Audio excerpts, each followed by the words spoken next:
What is up, everyone? We are finally back after well, I think something of a 3-month absence. We are finally back with some Pokemon content, and with we, I mean I. I've had a wonderful vacation. I've started up some draft leagues. I started up getting back into draft league with a team I took over in at that moment for me, unfamiliar league. I ended up joining a Uber's draft league, which I was planning on doing, but in the end I opted out against it because completely the new league. I entered the off-season league, off-season competition of the Dratini's Den, the one I did in the end. Only problem there is it's Wi-Fi, so I would have loved to took you guys with me in that, but yeah, I can't record Wi-Fi, and to just use my mobile phone to film my TV screen is not great content at all. So we are back with a Burnt Out Draft League off season. Season 8.5 to be exact. And before we go into any further things, I've made some fun team logos for myself because I found a lot of great Pokepuns, and the team we are using this season is called Metanglica. You get it? It's a Metang and Metallica pun. I liked it. We are in the Burnt Out Draft League off season, and they decided to go for not sure if you can call it VGC. Well, they have 2 VGC leagues, but we do national doubles, net dex doubles. What is different about doubles? Well, if you have a regular Pokemon battle, you need to send in for rain, for example, or for weather. You send out your weather setter. In this case, it's Politoed for this example. And once Politoed is out, you have to switch into your rain sweeper, like Floatzel. Or if you want something like, let's say, Psychic Terrain with Indeedee, you first have to switch in Indeedee, set up a Psychic Terrain, and switch out into your Psychic Terrain sweeper, in this case, Megalakazam. But in doubles, you can send out both of them and set up whatever you want, like terrain, like weather, like whatever, and have the corresponding Pokemon beside you, directly beside it, to make use of it. But also, I think doubles is way more dynamic because you have to not only take into account what 2 Pokemon you have send out for yourself, but also what does your opponent have, what will they be switching in, how can I get the momentum into my favor. And with 2 Pokemon is a completely different story than the regular 1v1s I normally do. So, are you ready to see me make a complete fool out of myself? Because I had no idea what I'm doing, and I still have no idea what I'm doing. I had a big mouth and said, I feel confident enough that I will get 2 wins. I don't know why I said it either. Let's just jump into my team, shall we? First off, we drafted Fluttermane, and there were a lot of great first round Pokemon that I could have gone for. For example, I had my eye on VGC Legend or Doubles Legend Incineroar, which got taken by the coach directly after me. Tapu Koko and Champa were already from the board because the 2 coaches in front of me took them. And I had some other Pokemon in mind that I could have gotten. Whimsicott, Tornadus Incarnate, Tapu Fini, Rillaboom, Marshadow, all possibilities. But I opted out over them because how many times am I going to use a Fluttermane? And I've seen Wolfie about Fluttermane, and I know Fluttermane is pretty good in double battles. It has 135 speed, base speed, so it's very fast. With 135 special attack, it can hit incredibly hard. So on the offensive side, it's doing amazing. For some reason, this thing has Wish, but who's using Wish in VGC, right? It does not get any priorities. The most interesting thing about it is just able to hit hard on the special side. Fairy Stab is great. Ghost is very good as well because, yeah, there are like 2 typings that resist or don't take super effective damage from Ghost. Normal typing is immune, and Dark type is resisting it. But furthermore, for the Dark types, I have Fairy. So yeah, I think for 20 points, it was a great pickup. And yeah, again, like I said, I don't have much of a clue about doubles and VGC, so I think with Dazzling Gleam, spread moves, photosynthesis, boosts, I can do a lot of damage with this, basically. This thing is going to be a breaker, sweeper, whatever. Sneasler was my second round pickup. I was, if you haven't figured it out, the 4th coach to have a pick out of, I believe, 16. So I had to wait a long time before I finally had a second pick to make. Great Pokemon like Incineroar, Mega Lucario, Ogerpon, Heart Flame, Urshifu, Single Strike, Rillaboom and Golden Go, Tornadus Incarnate, Blood Moon Ursaluna, Mega Mawile, Pheromosa, Ogerpon Wellspring, Marshadow, Whimsicott, Ogerpon Cornerstone, Iron Hands, all great. A lot of great picks were already taken, but I was happy to get Seek and Destroy the Sneasler as my second round pick. Again, a very fast breaking Pokemon.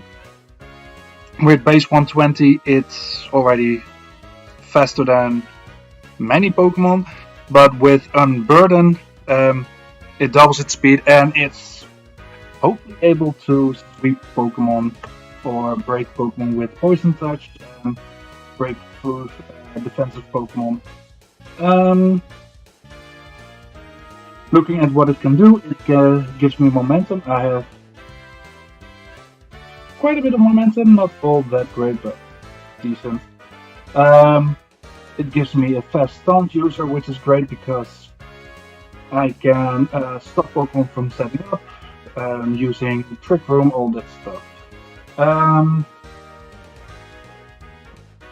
Anything other that it's making this interesting? What I forgot about to say about Fluttermane. Icy Wind for speed control, just like it's able to use Trick Room, which is nice, I guess. Sneasler gives me Quick Guard against priority moves, which can be nice. It can set up both Sun and Rain, which is decent, I guess. And yeah, this thing is mainly here just like the Fluttermane as a expensive Pokemon, but a very good breaker. And after picking up these 2 Pokemon, my plan was to get as much good support Pokemon around it to make Sneasler and Fluttermane, yeah, blossom, prosper, whatever you want to call it, just to make them make it easy for them to do their job. So next up, we have Slowking. With just 10 points, this thing wasn't very expensive. Master of Puppets is already a great Pokemon because in doubles I know there's a lot of switching, so Regenerator is getting even more use out of it. It's a very slow Pokemon with base 30. Who would have thought? Slowking, a slow Pokemon. But this is also a Pokemon that can set up Trick Room, which is great for speed control. It's not great for Flutter Mane and Sneasler, but I do have a couple more Pokemons that are okay in Trick Room. And combining it with Icy Wind and Bulldoze, this thing has great speed control, which I think is important. It has Dragon Tail for phasing. It can trick and skill swap, so I can give something like Own Tempo to something that's to make it annoying to deal with. I can imprison other Pokemon with Trick Room, which is nice. And yeah, this thing is here just for support, like I said. It does have Teleport for momentum, but it also gets Chilly Reception. And yeah, later on you will see why this is called Master of Puppets, because yeah, that will come into play a bit later. But now for number 4. Murkrow for 12 points is something that you normally won't see in singles, but Murkrow in doubles is very, very useful. Not only is it not fully evolved, so it can hold the Eviolite item, or Eviolite, or whatever you want to call it. Why Murkrow is better than Honchkrow is because Honchkrow loses Prankster after evolution, and Murkrow, aka Fade Black, will be having Prankster Tailwind. So already great speed control. It has U-turn for momentum. It can get Quick Attack and Sucker Punch for priorities. It has Prankster Taunt, which is also amazing. It can trap Pokemon with Mean Look. It gets priority haste to get rid of any stat boosts. It deals a set amount of damage with Nightshade. It has Prankster Thunderwave, which is amazing. Prankster Toxic. It has speed control with Icy Wind. It has Snarl, Stab. As you can see, base 85 attack and special attack. Doesn't mean it doesn't really care about which side you will use, so Icy Wind is definitely an option there. It can set weather, or at least sun and rain, whenever that's necessary. So yeah, I think Murkrow for 12 points is an amazing support Pokemon in this for my team. It gives me a ground immunity, which is also amazing because that's nice for Sneasler, basically. At this point, I mean, there will be other Pokemon that appreciate the ground immunity, but also makes sure it doesn't get hit by Bulldoze from Pokemon from my side. Yeah, I think Murkrow is a great glue piece that I picked up early on in the draft. I mean, round 4. Out of 9 to 10 is pretty early, I think, for a Pokemon that can hold a team together like Murkrow. Mega Blastoise, aka Nothing Else Matters. I picked up because I had no redirection at this point. Redirecting moves like Rage Powder or Follow Me are pretty important because it can help other Pokemon click a setup move, and as long as the opposing Pokemons don't use spread moves, all the attacks go into Mega Blastoise. So for example, I have my Sneasler out and I want to click Swords Dance, but my opponent has Mega Alakazam with... Nah, that's not a good Pokemon because it gets Expanding Force. Let's say Mega Venusaur. No Earthquake. Oh, this is a completely different mindset. Let's say... Gothitelle gets expanding force. Let's say Shedinja. I don't know what spread move Shedinja gets. And Shedinja wants to go for Dig. And so that will be super effective into my Sneasler. I can click Follow Me, and Blastoise will be the target of the Dig attack from the Shedinja. I know it's not the greatest example. Or Brayon wants to trap my Sneasler and with a Whirlpool, and I click Follow Me, and Brayon is Whirlpooling my Mega Blastoise. People have said, yeah, that's not true redirection. I disagree. And here's why. And I might be completely wrong. Again, I have no idea about double battles, and this is just a great way for me to start learning about it. But with base 120 defense, base 115 special defense, and 97, 79, 97, 79. That's it.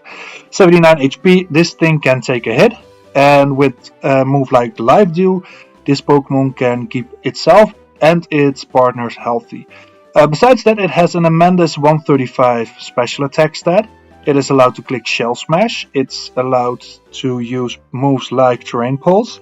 So I can set up my Shell Smash, double my speed. Things with Terrain like Quark Drive, futuristic Pokemon, getting maybe a speed boost, I can still outspeed and hit them with an electric type move because I have Terrain Pulse. Or my opponent setting up Sandstorm because maybe they have a Stoutland they want to use or a Excadrill. I can hit the other Pokemon with a water or a rock type Water Ball, which is fun to use, honestly. Furthermore, Helping Hand is great to have. It gets access to both Bulldoze and Icy Wind for speed control. It can do set damage with Seismic Toss. It has Haze and Dragon Tail and Roar for phasing, so setup is hard to do against me. It can trap opposing Pokemon with Whirlpool. Even if it would learn something like Trick or Switcheroo, it's completely useless because Mega Blastoise is only allowed to hold the Mega Stone and you cannot take those away from it. But it gets priority Fake Out, which is awesome. Aqua Jet is nice to have. It has momentum with Flip Turn. If I expect someone to bring something like Hazards, I can use Rapid Spin to spin those away. So yeah, hazards are not a very big or important thing in VGC or in doubles, but I don't know, some other coach might think it's fun to use, and I at least have something against it. So yeah, it was a very pricey Pokemon for 19 points, but for the things it can do, I think those 19 points are decent.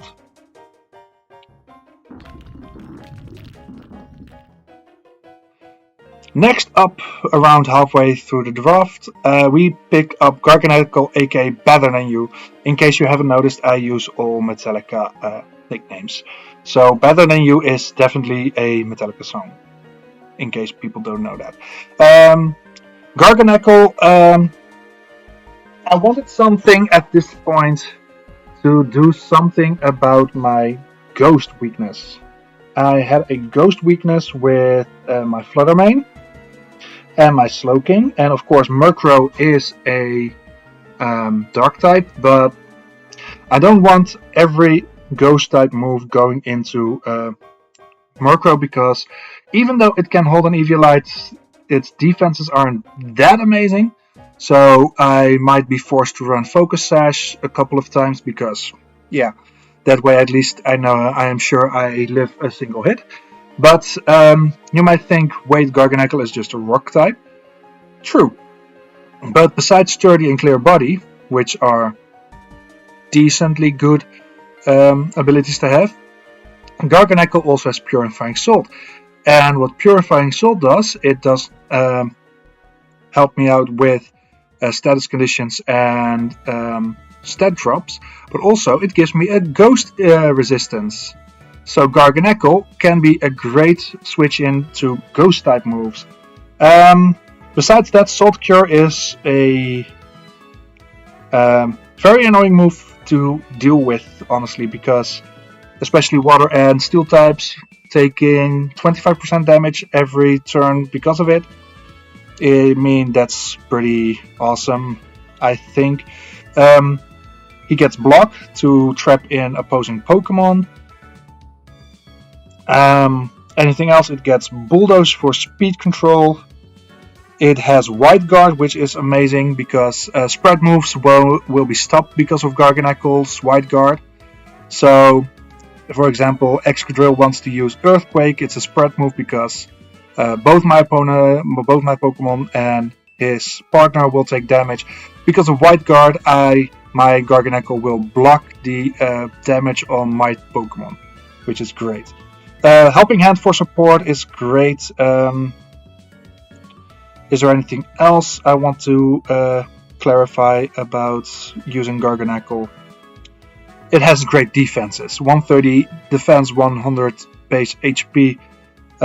Already very hard to break through, but for a rock type, it has great special defense. Honestly, 90 base special defense makes it pretty hard to break through. And combining it with Slowking's 110, Fluttermane 135, and Mega Blastoise is 115, you might have a hard time breaking through my special defenses, honestly. And with that said, my physical defense is just Blastoise and Garganacl at this point. So I decided to pick up something that I knew could take on that defensive role. Gliscor for just 7 points was a bargain in my opinion. Enter Sandman, because it's a ground type, sand, ground, you get the drift. Gliscor's defense is base 125, so it already takes physical hits pretty well. It has a reliable way of healing itself in Poison Heal, so that's already very nice. I can deal with the hazards on my side of the field, but also defog away any screens on my opponent's side of the field, because defog blows away light screen, reflect, aurora veil, all those things. It gets momentum with U-turn. It has priority quick attack and feint to break through protect, even though it's pretty weak. With base 95 speed, it is pretty fast for to use taunt. So yeah, basically most supportive mons are more on the more slower side, and having a relative fast taunt will help me deal with things like Trick Room if necessary. It gets knockoff, it gets Sand Tomb for trapping, which is again pretty decent, I guess. It has Bulldoze, and this is going to be my second Pokemon that can use Tailwind. Murkrow won't always have the greatest matchup, so having a second Pokemon to set up Tailwind, even though it's base 95 speed, which isn't the fastest, it can still be helpful for me in that regard. Furthermore, Sneasler or Gliscor is decently offensive with base 95 attack stat. Has EQ as a spread damage move, and at this point the electric immunity is also pretty nice because I did not have an electric a Pokemon to resist electric attacks. I have Slowking, Murkrow, and Mega Blastoise that don't take the electric type hits all that well, so an immunity is also very great to have at this point. And Trapped Under Ice, the Alolan Sandslash is going to be my 8th Pokemon that I bring, and this is the puppet that Slowking is going to master, because Slowking, like I said, gets chilly reception, and though Snow Cloak is, I'm not sure if it's illegal, but morally it feels illegal to me, so not sure if I'm ever gonna bring it. But it also gets Slush Rush, and with Slush Rush I can double the speed of my Sand Slash. So, for example, my Slowking uses Chilly Reception. It's one of the slowest Pokemon on the field normally, with base 30 speed.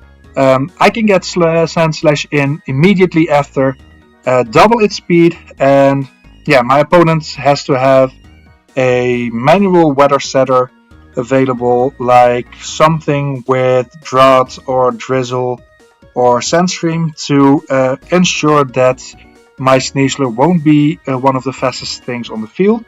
I had other options for this Ice type, but I had a couple of reasons why I went with Alolan Sandslash over things like Titan or Beartic. First of all, a Steel type was nice because I didn't have a Fairy Resist. And even though on the special side Alolan Sandslash isn't amazing, the physical defense is great with base 120. Second of all, though Titan might be more offensively capable of breaking through opponents, because Belly Drum, gotta be honest, Belly Drum would have been amazing on this team. Sandslash has a supportive move that none other Pokemon has, that I had my eye on, and that was Auroraville. For the people that do not know Auroraville, it's basically Reflect and Light Screen together. So it halves the damage from physical and special moves. It can only be set up during snow weather. And yeah, Slowking uses Chilly Reception, sets up snow. I get very fast, and I can set up the Auroraville, which is very nice. Rapid Spin, I mean, again, it's useful to have. It's better to have it than to not have it, I guess. Ice Shard Priority is nice. It gets very fast knockoff in snow. Thief and Covet to get rid of items on my opponent's side of the field, just like knockoff, by the way, but in that case I can take them for myself. It gets HP cutting moves like Endeavor, Super Fang, and Seismic Toss, which is great. Halving HP, Endeavor, just think of a Focus Sash Endeavor set. Getting taken out to 1 HP, and yeah, deal a massive damage to something very defensive, for example. It has both Bulldoze and Icy Wind, which is Bulldoze great from base 100. Icy Wind from base 125 special attack, not that great, but I mean, damage is damage, I guess. And speed control, I guess. So yeah, at this point, I've used 99 of my 110 points. And I had 1 or 2 Pokemons I could pick, because we needed a minimum of 9 and a maximum of 10 Pokemons. So I decided to go for more redirection with Magmar. Magmar, aka Fuel, was one of the best Pokemon with Follow Me still available. Magmar, Flame Body, Follow Me seems like a very fun way of redirecting, so I can hopefully burn physical attackers, give it an Eviolite, and that base 75, 57 defense doesn't look all that bad anymore. So anything else, it gets Teleport for momentum, Mag Punch with base 95 attack, not bad. It gets Stunned, it gets Knockoff, which is always very nice to have. Fire Spin for trapping, Roar for phasing, Seismic Toss for HP cutting. It can use Will-O-Wisp to burn physical attackers, which is nice. I can set up Sunny Day if I want to. And on the setup side, yeah. In all of all, this Pokemon is very decent. And yeah, this is one of the fun things you will notice in national decks or in VGC or doubles. The not fully evolved Pokemon like Magmar, Murkrow, Electabuzz, all those are normally more expensive than the fully evolved forms, which I think is pretty funny, honestly, because, yeah, normally you draft the stronger Pokemon, now you go for the, let's say, Pokemon with lower stats. I think that's a very decent way of putting, to say that. Left me with 1 point, so I went for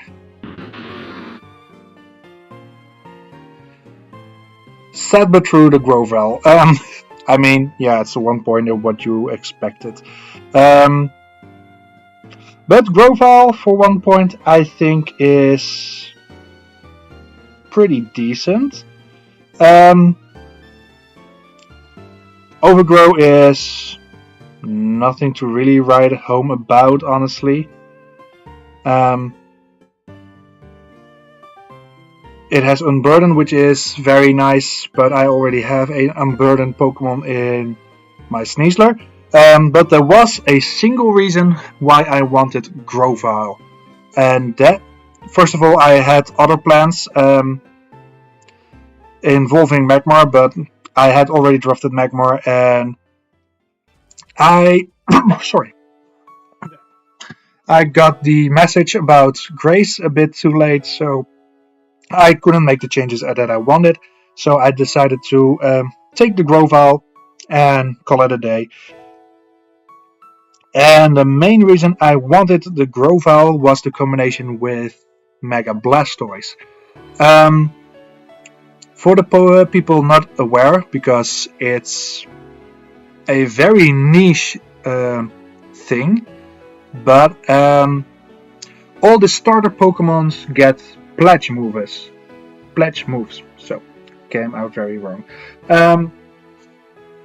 So all Grass type starters get Grass Pledge, all Water type Pokemon starters get the Water Pledge, and Fire types get Fire Pledge. And on their own, they are not all that significant, honestly. They are all base 80 power moves, dealing special damage, and that's it. But combining those pledges gives you not it has a drawback because you only have a single attack for that turn, but the both the moves combine into one attack and get a base 150 power move that is both the one and the other typing. So say I combine Water and Grass Pledge, it's both a Water and Grass type move, which is amazing. But that's not all. I found out if you combine a Grass and Fire Pledge together, they will not only become a 150 power base move, for 4 more turns, a Sea of Fire will stay on your opponent's side of the field, and all non-fire type Pokemon take an 1/8 of damage. That's Fire and Grass. If you combine Fire and Water, which I unfortunately both cannot do, it creates a rainbow that gives you a doubled chance on getting effects of a move. Like Ironhead has a 30% chance to flinch, but with that rainbow, Ironhead flinches become 60% of the time. So, a way better stat. I cannot use Fire Pledge moves, but I can use Grass Pledge with Grovyle and Water Pledge with my Blastoise. And Water and Grass Pledge become a 1 power 150 power move and create a swamp on the target side of the field for 4 turns. This swamp quarters the speed of all Pokemon on that side of the field. I mean, that's pretty strong, I guess. Besides that, Growfell gets some nice moves like Upper Hand to stop priority moves, Quick Attack and Vacuum Wave as priority moves. It has Thief and Worry Seed for disruption. It gets Dragon Tail to phase Pokemon out, Endeavor and Seismic Toss for HP cutting. It learns Toxic. It has both Quick Guard and Helping Hand for support. So, in the end, Growfell seems very underwhelming, but I think I can make it work, honestly. So, looking at what I have. Typings are okay. I do have a single rock resist, which isn't great, but something to note, every Pokemon can use Terastallization. So I can bring 6 Pokemon with all 6 Pokemon having a Terra type that I think is great into the matchup, and I can use every one of them. So that single rock resist is not great, but it's not terrible either. I have a small ground and electric weakness. Water, flying, and ghost are neutral, but everything else is well taken care of, honestly. So not the greatest type weaknesses, but definitely not the worst. Looking at the stats, I have a great physical sweeper in Sneasler, Garganacl, Alolan Sandslash, Mega Blastoise, Magmar, and Gliscor can deal decent physical damage as well.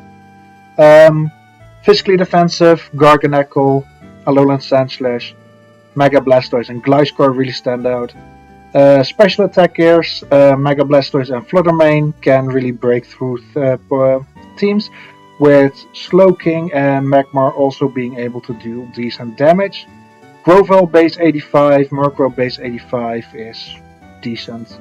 Especially defensive, Fluttermane, of course, standing out with 135, but not sure if I want to use it that way. I also have Slowking and Mega Blastoise for that special defensive typing. And furthermore, I have some great speed, I think. Fluttermane base 135 is already amazing. Sneasler and Growfell 120-95 with Unburden. Magmar, Gliscor, and Mega Blastoise with Tailwind support is amazing. Alolan Sandslash with the Chili Reception support to boost its speed.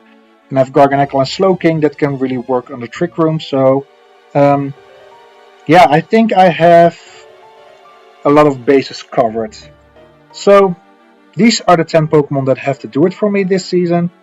Again, I have absolutely no idea what I'm doing in doubles, so I might plan some incredibly dumb stuff that normally don't work in doubles, I know. But yeah, I'm gonna try my best, and I hope I can do myself and everyone watching proud. So yeah, hope you are looking forward to it. I think I'll be posting the videos every Sunday. So yeah, keep an eye out on Sundays for videos if you are interested. If not in doubles, at least in me making a fool out of myself. Thank you for watching. I hope you have a good one. Great to be back. And I see you all next Sunday. Bye.